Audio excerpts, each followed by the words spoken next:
이승만입니다.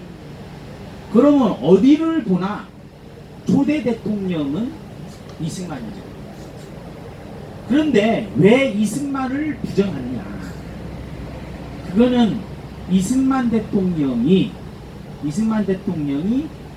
대한민국의 공산화를 막은 사람이기 때문에. 맞습니다. 그래서 저들은 대한민국의 적화 통일을 몸으로 막은 이 이승만 대통령이 불구 대천지 원수처럼 여기지지 않습니다. 그리고 이제 요즘에 이제 그런 생각들을 해요. 얼마 전에 그 8.55가 문제가 됐었죠. 8.55 아시죠? 8.55. 그 8.55가 한자로 보면 깨트린 파차의 오랑캐 노자입니다. 그래서 1월 4일 날 그 중공군이 개입함으로 해서 일사후퇴가 이루어졌고, 그 중공군을 이 적은 군대로서 중공군을 모조리 그냥 몰살시킨 그 호수가 8.55예요. 그래서 그걸 기념해서 이승만 대통령이 이 무찌르자 오랑캐 대장 6.25 노래가 요즘에 다들 배우지도 않지만, 그 무찌르자 오랑캐, 이 무찌른 것을 기념해서 이름까지 8.55 붙인 이거를 그 지자체에서 8.55 이름을 갈아야 된다. 중국에 지금 이 비서실장이 중국 대사하다가 왔지 않습니까? 이 양반 뭐 노비가 있었는지 어떤지는 모르지만 어쨌든 8.55가 그러니까 그걸 바꿔야 된다 이렇게 하는 거를 보고, 아 요게 그런 맥락에서 봐야겠구나 라고 생각을 합니다. 그거하고 연결되는 말이 이제 대부분 잘 모르는데, 저는 제 그 페이스북의 전면에다가 대한해협 해전을 떠올립니다. 그 배경으로 했어요. 아십니까? 대한민국 해전. 1950년 6월 25일 저녁에 부산 앞바다에서 남쪽의 해군하고 북쪽의 해군이 교전을 했습니다. 그게 유명한 대한해협해전이에요. 북한의 수송선이 부산 앞바다 대한해협까지 와 있는 것을 발견을 하고 전투가 벌어져서 몇 시간 싸운 뒤에 북한의 수송선이 침몰했습니다. 그 배에는 600명의 무장병력이 타고 있었어요. 600명의 무장병력이 부산항에 상륙했다면 그 당시의 전력으로 모아서는 부산항은 접수가 됐겠죠.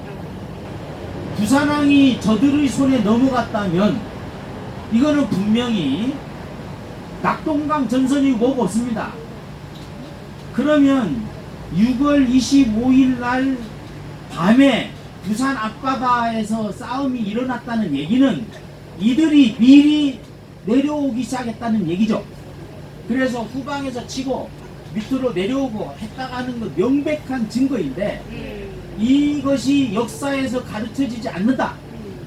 다 모르잖아요. 이 중요한 해전을 모른다. 그거를 제대로 기념도 하지 않는다. 이 해전에서의 승전이 없었더라면 대한민국의 자유민주주의가 지켜지지 않았을 텐데, 이 부분은 마땅히 기념을 해야 됩니다.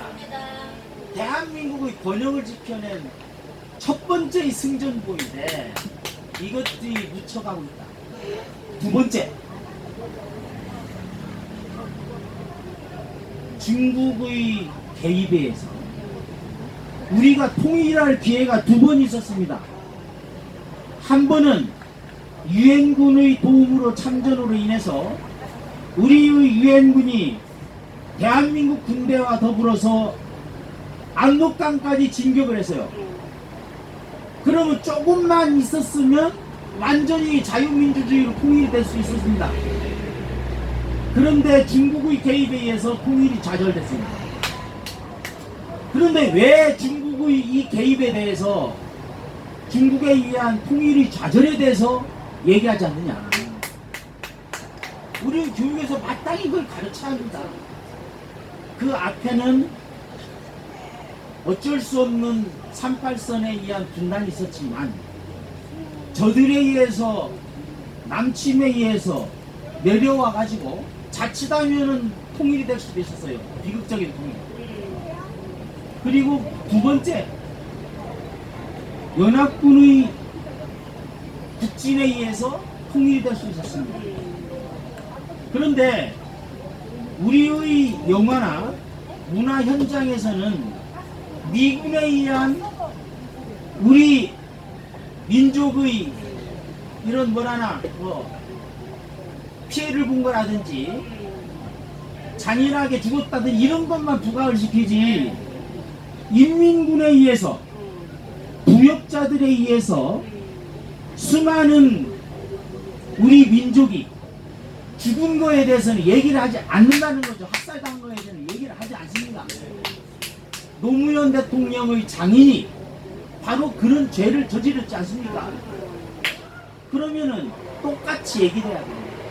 정의가 한쪽에만 이루어지는 것은 아닌 것처럼 이쪽이 잘못이 있으면 이쪽에 잘못이다, 이럴 때 얘기하는 게 양쪽입니다. 그럴 때는 북쪽에서도 이런 잘못이 있고 남쪽에도 이러한 잘못이 있었다, 이렇게 얘기되는 게 맞지. 왜 그 부분을 묻혀나가느냐, 왜 중국에 의한 우리의 통일이 좌절된 것에 대해서 얘기를 하지 않느냐, 이런 부분에 대해서 우리는 교육 현장에서 자라나는 세대들에 대해서 정확하게 가르쳐야 됩니다. 회전도 그렇고. 그래서 이제 이런 점에서 볼 때 이제는 이제 학부모에 대해서 얘기를 해야 됩니다. 우리가 교육 현장을 바꾸기 위해서는 가장 먼저 바뀌어야 될 것은 교사가 아니라 학부모입니다. 학부모가 달라지지 않으면 대한민국은 절대로 달라지지 않습니다. 그래서 이게 교육을 요소를 말한 학부형에 빠져 있어요. 학부모가 교육의 주체로서 들어가야 됩니다. 어떻게 들어가야 되느냐? 내 자식만을 위한 교육이 아니라 우리 자녀들을 위한 교육이 돼야 된다. 그런데 이것이 자칫하면은 칠막바람이니 뭐 해서 좋은 의미에 있어서의 학부모의 봉사까지도 다 틀어 막아놨습니다. 오로지 내 자녀만을 하다가 터진 게 지금 조국 사태 아닙니까? 그래서 우리는 우리 교육, 우리 자녀들을 함께 교육시켜 나가야 됩니다.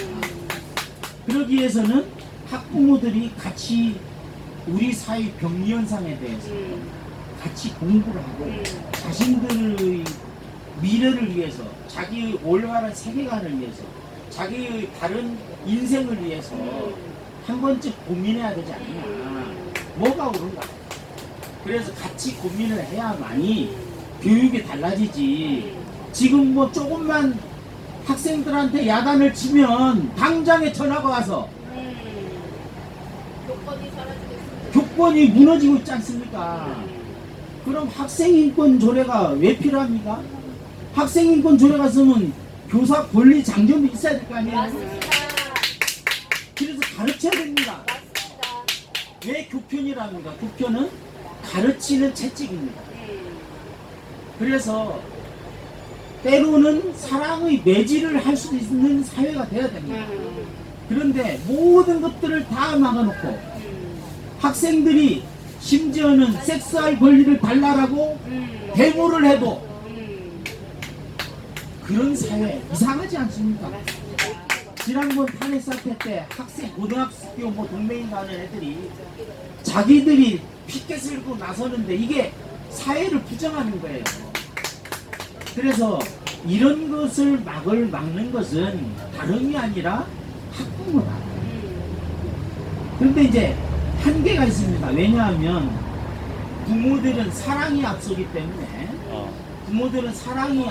때문에 자칫하면은 교육을 제대로 할 수 없어요. 그래서 예전에는 역지교제라 했습니다. 역자교제. 자식을 바꿔서 교육을 시킨다.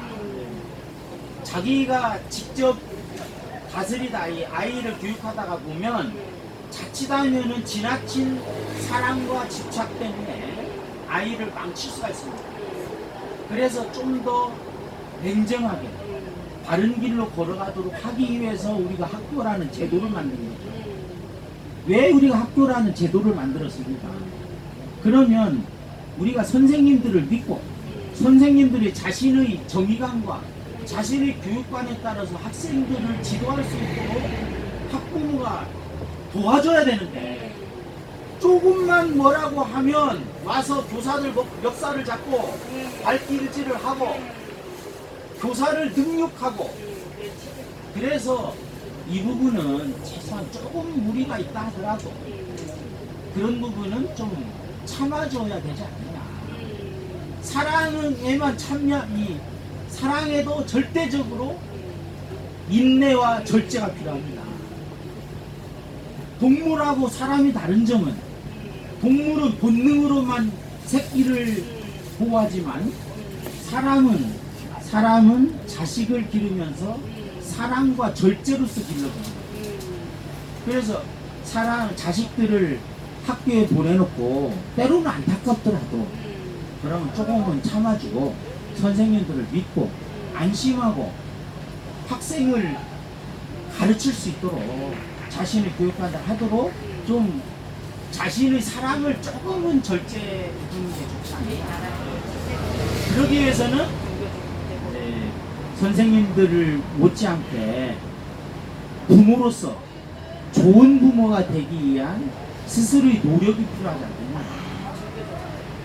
좋은 부모가 되기 위해서 사실은 우리에게 필요한 것은 부모가 되기 전에 내가 부모가 되면 이렇게 해야겠다라는 다짐을, 조금은 교육을, 조금을 자기 훈련을 한 다음에 부모가 돼야 되지 않는가, 그런 생각 요즘에 갈수록 많이 하게 돼요. 예. 저희가 이제 또 슬슬 마무리를 하고 또 이제 기자회견이 또 청와대 교수대 앞에 있어서 또 부산에서 오셨는데 그 이야기를 이렇게 또 좋은 말씀해 주셔서 너무나도 감사합니다. 저희가 이제 또 마무리를 하고 교수대 앞에 올라가서 기자회견을 갖도록 하겠습니다. 교수님 감사합니다. 네네네.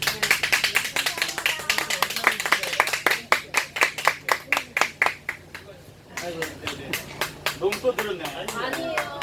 부족해요, 부족해. 서울 올라가시면 꼭 좀 오세요.